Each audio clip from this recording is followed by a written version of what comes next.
증인으로 살다. 오늘 네 번째 시간, 이제 마지막 시간입니다.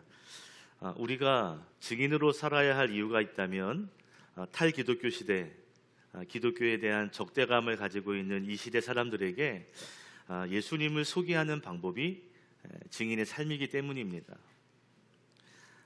예수님을 소개하는, 복음을 소개하는 최고의 방법, 그것은 증인으로 우리가 삶을 보여주는 것이거든요. 여러분, 증인이라고 하는 말은 목격자라고 하는 말이거든요. 목격한 사람, 그래서 눈으로 본 것을 말해주는 사람 또는 삶으로 보여주는 사람, 그것을 증인이라고 말합니다. 예수님께서 우리를 지식의 전달자로 부르신 것이 아니라 예수님을 증언하는 증인으로 부르셨습니다. 사도행전 1장 8절 말씀을 우리 한 목소리로 읽겠습니다. 시작. 그러나 성령이 너희에게 내리시면 너희는 권능을 받고 예루살렘과 온 유대와 사마리아에서 그리고 마침내 땅끝에 이르러 내 증인이 될 것이다. 아멘. 예수님께서 우리에게 말씀하시는 거예요. 증인의 삶을 살아라. 증인이 되어야 한다 말씀하시고 명령하시는 겁니다. 사도행전 1장 8절의 말씀은 지상 명령이거든요. 사도들에게 또 오늘의 우리들에게 주시는 명령입니다. 증인으로 살아야 된다는 거죠. 예수의 증인이 되어야 한다는 겁니다. 그렇다면 어떤 증인으로 살아야 할까? 오늘 본문에 나오는 바울과 디모데를 통해 초대교회의 사도들을 통해 한번 살펴보기를 원합니다. 자, 바울이요 루스드라에서 디모데를 만나요. 그리고 함께 사역을 합니다. 디모데라는 사람은 믿음의 가정에서 태어나서 신앙 교육을 받은 신앙이 매우 좋은 사람이었어요. 근데 성경은 뭐라고 말하냐면 그가 믿음도 좋은 사람이지만 그가 교회 안 신도들에게 호평을 받았다라고 말합니다. 오늘 말씀 2절에 보니까 디모데는 루스드라와 이고니온에 있는 신도들에게 호평받는 사람이었다. 여러분, 이 호평을 받는다라고 하는데요, 옛날 우리가 읽었던 개역개정 성경에서는 칭찬받는 자다. 그리고 현대인의 성경에서는 존경받는 사람, 존경을 받는 사람이라는 거죠. 근데 여러분, 이렇게 호평을 받고 칭찬과 존경을 받는 디모데인데 원문 헬라어를 보면 의미가 더 새롭게 다가옵니다. 헬라어 여기서 마르티레오라고 하는 단어가 쓰였거든요.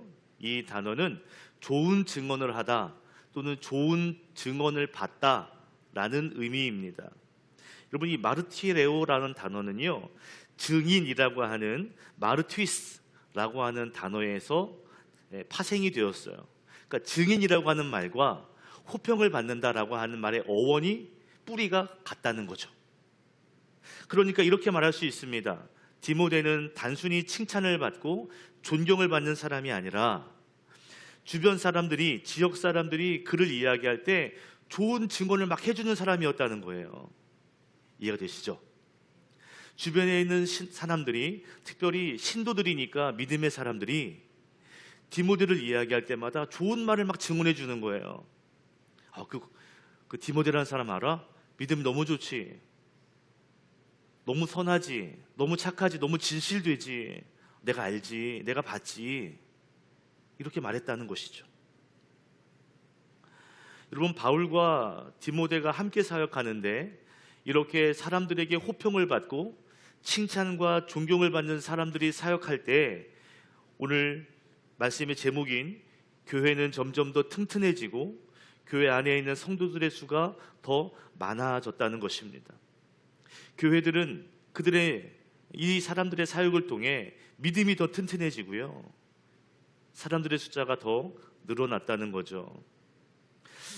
저는 우리 교회 성도님들을 통해 이런 일들이 일어나기를 축복합니다. 교회 밖에서도 호평을 받고 교회 안에서도 호평을 받는 성도가 되시기를 바랍니다. 제가 사람들과 만나서 1대1로 얘기해 보면요, 다 평가가 있더라고요. 어떤 분이 이야기하면 그분은 이런 분이죠. 여러분 모르실 것 같죠? 다 압니다. 여러분이 가면을 쓰고 있다 해도 오랫동안 봤기 때문에 다 알아요. 호평을 받는, 그래서 저와 여러분을 통해 교회가 튼튼해지고 교인들의 숫자가 많아지는 역사가 있기를 주님의 이름으로 축원드립니다. 아멘. 오늘 설교를 관통하는 중요한 한 단어가 있습니다. 여러분, 이 단어는 꼭 기억하셔야 되는데요. 그 단어가 뭐냐면 바로 배려입니다. 배려. 배려라는 말을 찾아보니까 자신만을 생각하지 않고 다른 사람의 상황을 헤아려 주는 마음과 행동입니다. 그러니까 단순히 배려는 호의를 베푸는 게 아니고요, 상대방의 입장을 깊이 생각한 다음에 말하고 행동하는 겁니다. 오늘 성경을 보면 바울과 디모데는 배려하는 사람, 배려의 증인이었어요. 바울과 디모데가 만났잖아요. 근데 바울이 디모데에게 할례를 권합니다. 할례를 행하게 했어요. 근데 성경에서는 뭐라고 말하냐면 그 지방에 사는 유대인들을 배려했기 때문이라고 말하고 있습니다. 3절 보시죠. 바울은 디모데가 자기와 함께 가기를 바랐다. 그래서 바울은 그 지방에 사는 유대 사람들을 생각해서 디모데를 데려다가 할례를 행하였다. 그것은 디모데의 아버지가 그리스 사람이라는 것을 그들이 모두 알고 있었기 때문이다. 아멘. 디모데의 어머니는 1절에 보니까 신앙이 돈독한 유대인입니다. 어머니는 유대인이에요. 근데 아버지는 그리스 사람, 헬라인입니다. 바울이 디모데와 함께 사역하러 지역에 갔는데 이 디모데가 호평을 받는 사람이잖아요. 여러분, 디모데가 호평을 받는 사람이잖아요. 예? 다시, 디모데가 호평을 받는 사람이잖아요. 예, 졸면 호평을 못 받아요. 예, 설교 시간에 졸면 호평을 못 받아요. 자, 한 분 때문에 디모데가 사람들에게 호평을 받았다고요. 그러니까 디모데가 굉장히 유명했어요. 사람들은 아는 거예요. 디모데가 누구의 자녀고 어떤 삶을 살았는지, 아버지가 누구고 어머니가 누군지 많은 사람들이 알았습니다. 아버지가 그리스 사람, 헬라인이라는 걸 알았어요. 문제는 바울이 그 지역에 사는 유대인들, 할례를 중요하게 여기는 사람들이 혹시라도 디모데의 할례 없음을 보고 뭔가 꺼리낌이 있을까 봐 디모데를 데려다가 할례를 행하겠다라는 것입니다. 근데 여러분, 이 디모데와 바울의 배려는 4절 말씀에서 명확하게 보여요. 4절 말씀, 바울 일행은 여러 도시를 두루 다니면서 예루살렘에 있는 사도들과 장로들이 정한 규정들을 사람들에게 전해주어서 지키게 하였다. 아멘. 바울은 예루살렘에서 결정된 그 규정들이 있었는데 그 규정들을 그 사람들에게 전해주고 지키게 합니다. 이 규정은요, 할례 때문에 생겨진 규정이었어요. 자, 설명을 드릴게요. 보세요. 바울이 1차 선교 바나바와 함께 여러 지역에 전도를 했어요. 이방인들이 예수를 믿고 구원을 받았습니다. 유대인들이 깜짝 놀랐거든요. 특별히 예루살렘 초대교회가 너무 놀란 거예요. 야, 이 성령의 역사가 대단하구나. 예수 믿으면 구원받는다는데 진짜냐? 근데 유대인들은 어떤 생각을 가졌냐면, 무슨 소리야, 예수를 믿어도 할례를 받지 않으면 구원은 없지. 할례가 중요해. 할례가 가장 중요한 거야 라고 주장했습니다. 근데 바울은요, 아니다, 예수를 믿으면 구원이 있다.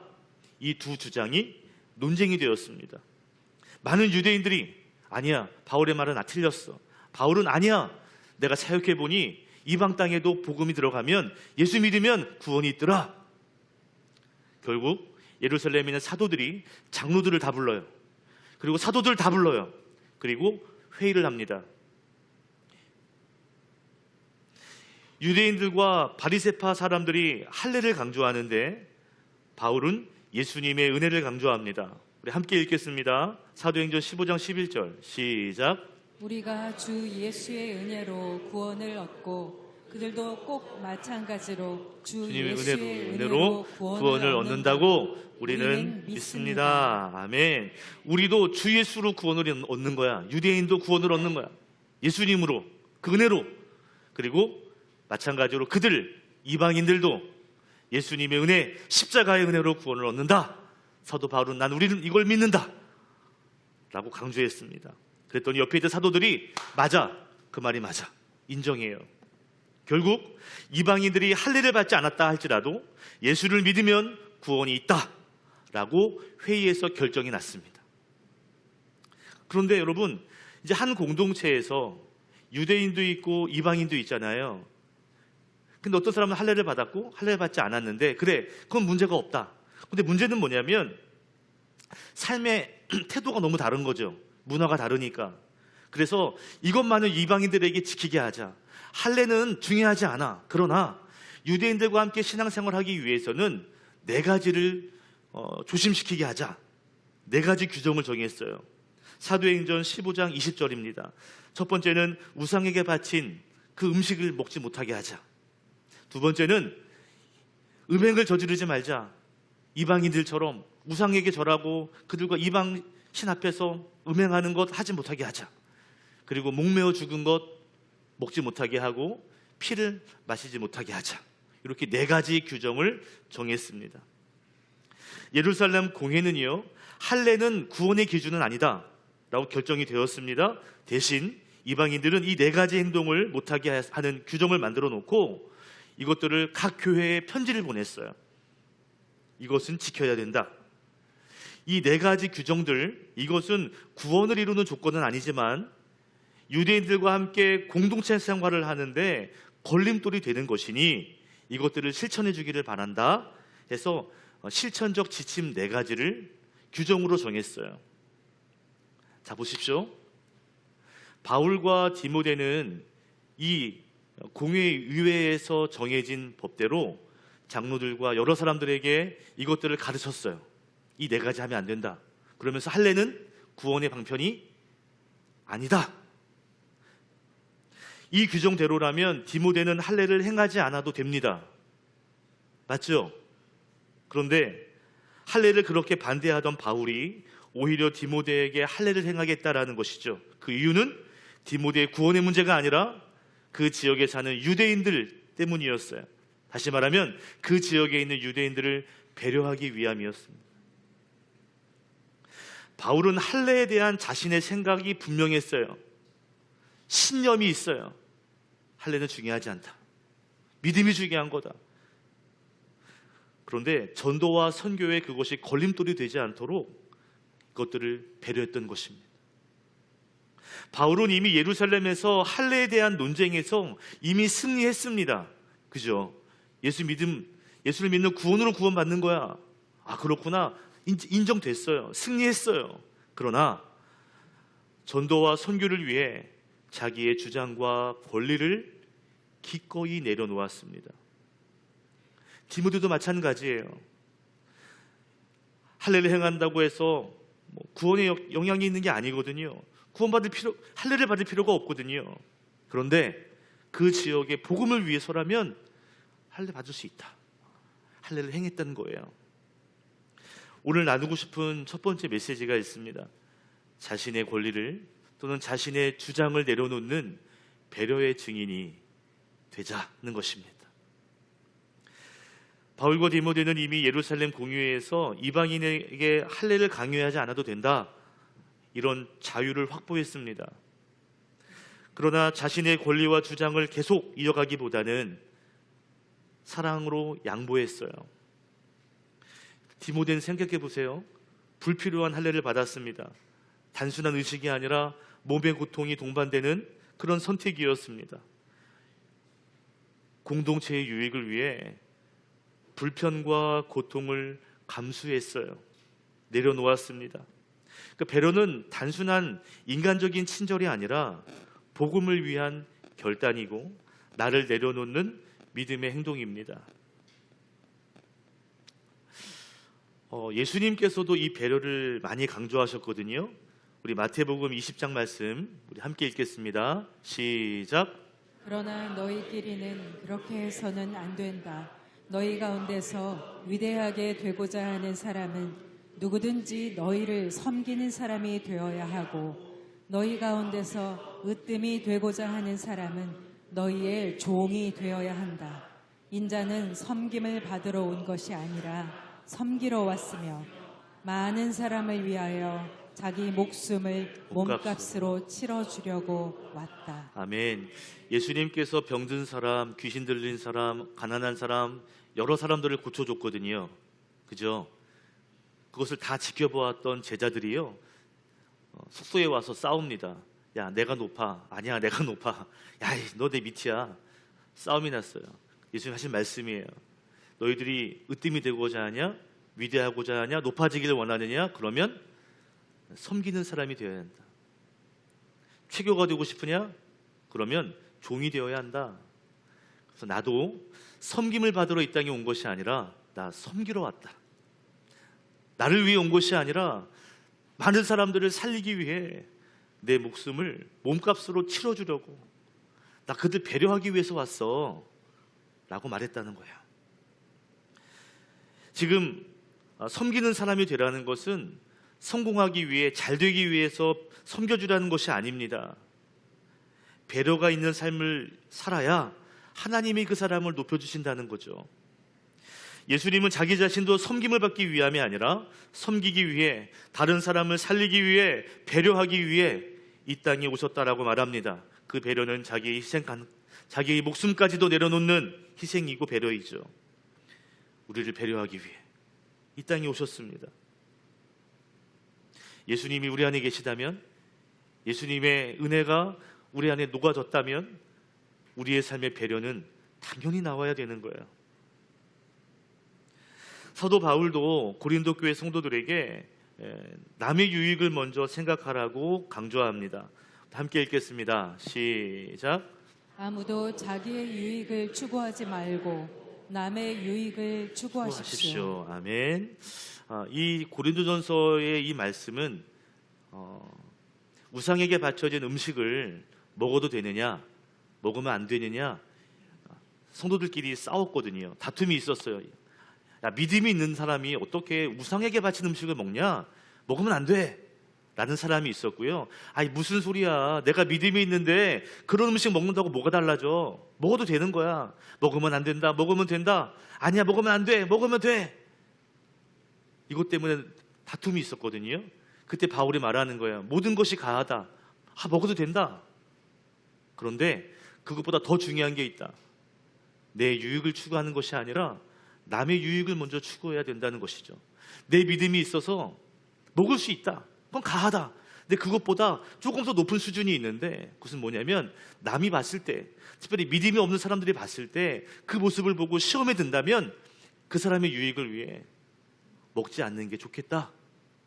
나는 먹을 수 있어. 내 믿음은 그 정도 되지만 저 사람의 믿음을 생각해서 배려해서 먹지 않는 게 좋겠다.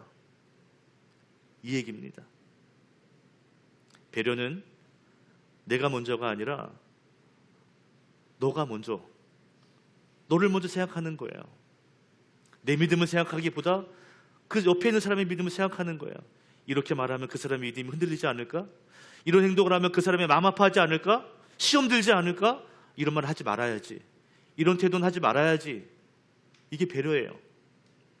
여러분, 세상은 점점 더 이기적으로 변해가요. 자기밖에 몰라요. 그래서 자기가 손해보는 것에는 조금도 그것을 희생하려고 하지 않습니다. 그리고 굉장히 무례해요. 그죠? 주변에 가면요, 나이 있다고 없다고 그런 거 따지지 않아요. 무례함이 많아지고 있습니다. 여러분, 우리는 세상의 이기심과 세상의 무례함을 닮아갈 필요가 없어요. 어떤 분은 그래요. 세상이 100으로 이기적이면, 이기심이 100이라면 50이면 되지 않을까? 그렇지 않아요. 세상이 100 무례하면 나는 한 30 정도만 무례해도 되지. 그렇지 않아요. 세상을 닮아가지 마시고 예수님을 닮아가시고 먼저 배려하시는, 그래서 여러분이 배려의 증인이 되시기를 주님의 이름으로 축복합니다.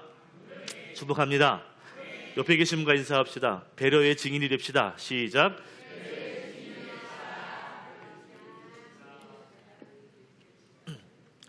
오늘 바울과 디모데가 배려의 증인입니다.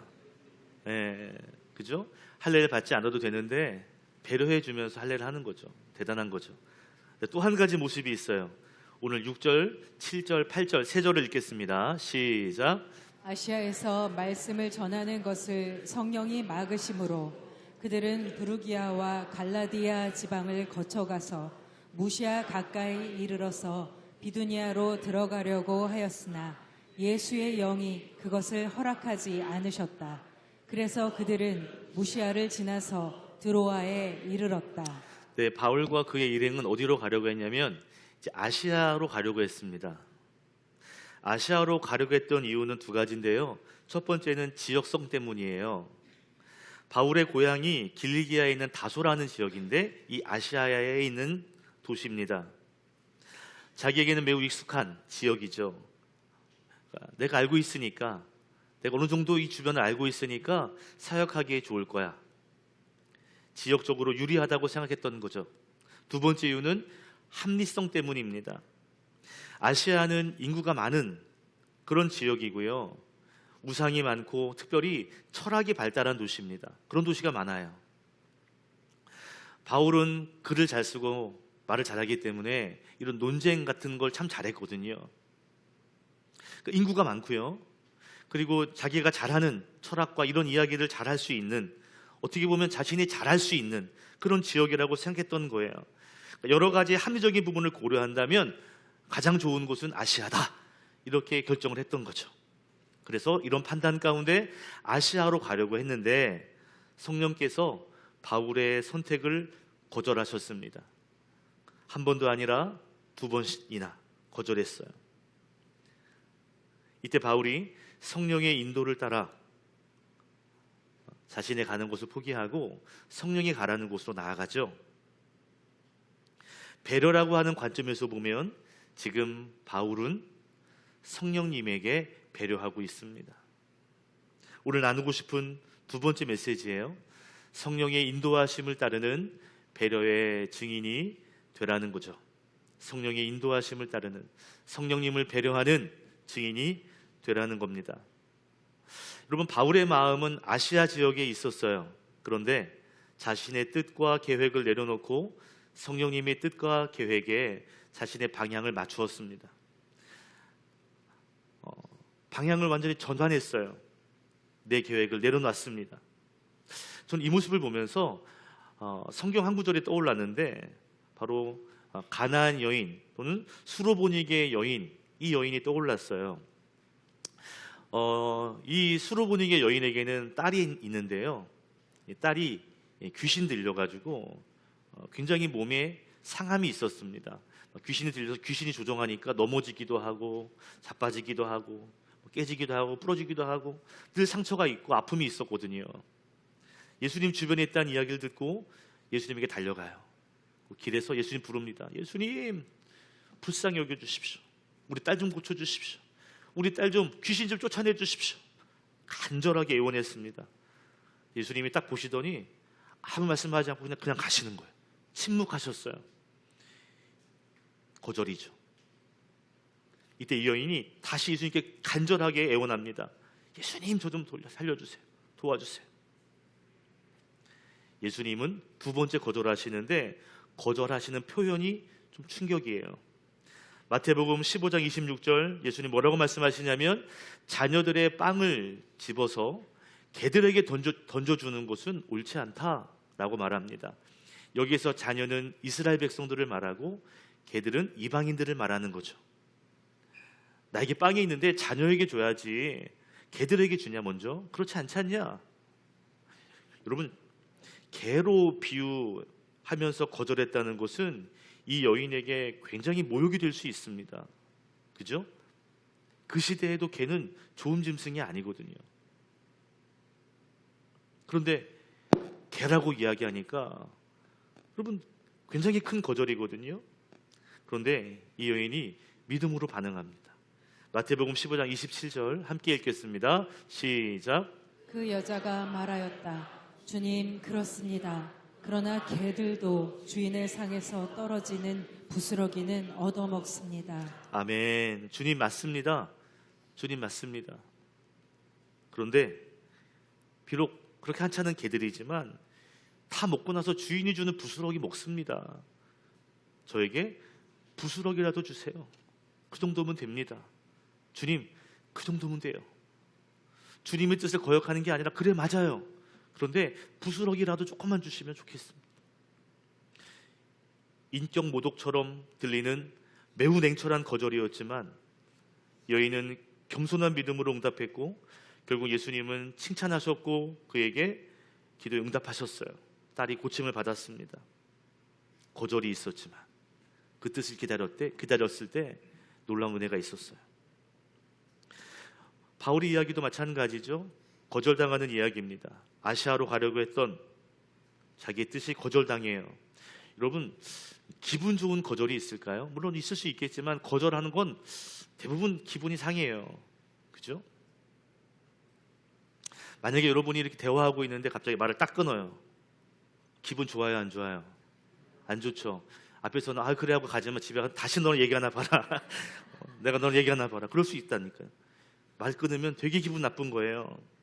내가 계획을 가졌는데 그렇게 진행하려고 하는데 옆에서 툭 거절시키고 그걸 뒤틀어 버리면 기분 상합니다. 그렇지 않아요? 내가 오랫동안 준비했는데 갑자기 확 바뀐다? 당황합니다. 기분 좋지 않아요. 하루 종일 음식을 준비해가지고요. 이 시장을 봐서 이것도 준비 저것도 준비해서 다 요리하려고 그래요. 그래서 오늘은 이 메뉴를 할 거야. 남편 들어오더니 이거 먹고 싶어 바꿔. 그럼 기분 나빠요, 그죠? 뭐라 그래요? 네가 해 먹으라. 그러진 않잖아요. 근데 굉장히 거절은 기분이 나쁜 거예요. 나의 계획을 누군가가 휙 바꾸면 마음이 상할 수 있습니다. 바울의 입장에서 계획하고 준비하고 판단하고 여러 가지를 고민하고 아시아로 가려고 했던 거잖아요. 그런데 성령님이 가지 말라 했을 때 바울은 성령님을 배려합니다. 성령님의 계획이 있겠지. 하나님의 뜻이 있겠지. 결국 순종해요. 결국 결과로 보면 지금에 있는 유럽 지역이 이때 많은 복음의 역사가 일어나게 되죠. 자, 오늘 여러분 결론인데요. 바울과 디모데의 배려가 놀라운 교회 부흥의 기반이 되었습니다.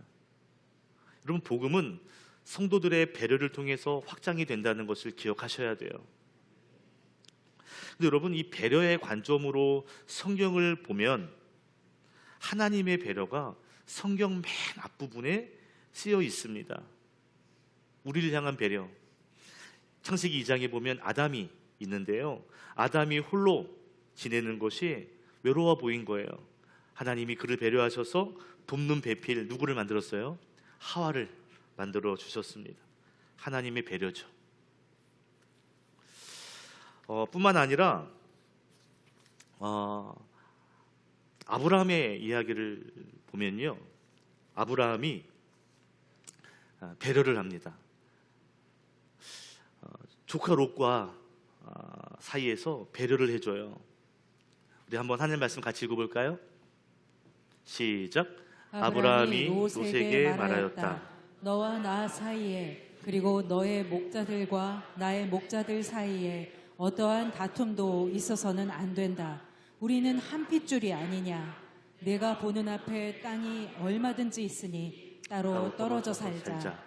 내가 왼쪽으로 가면 나는 오른쪽으로 가고 내가 오른쪽으로 가면 나는 왼쪽으로 가겠다.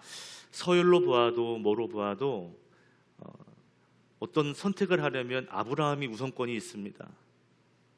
그런데 아브라함은 조카 롯에게 네가 먼저 선택해. 네가 왼쪽으로 가면 내가 양보하고 오른쪽으로 갈게.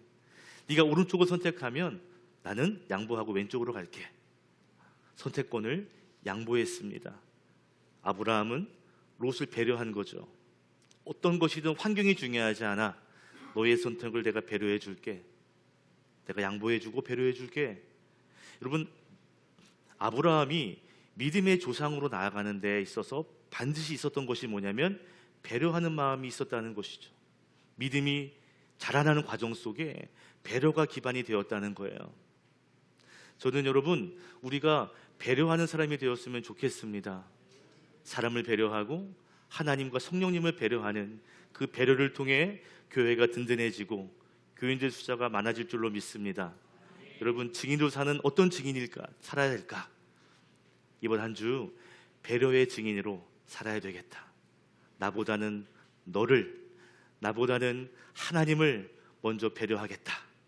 결단하시고 그 삶이 여러분의 삶에 이루어지기를 축복합니다. 오늘 말씀처럼 이 두 사람 때문에, 초대교회 교인들 때문에 교회가 점점 튼튼해지고 교인이 부흥했던 이 이야기가 우리 교회에도, 여러분의 삶에도 그대로 이루어지기를 주님의 이름으로 축복합니다. 기도하겠습니다.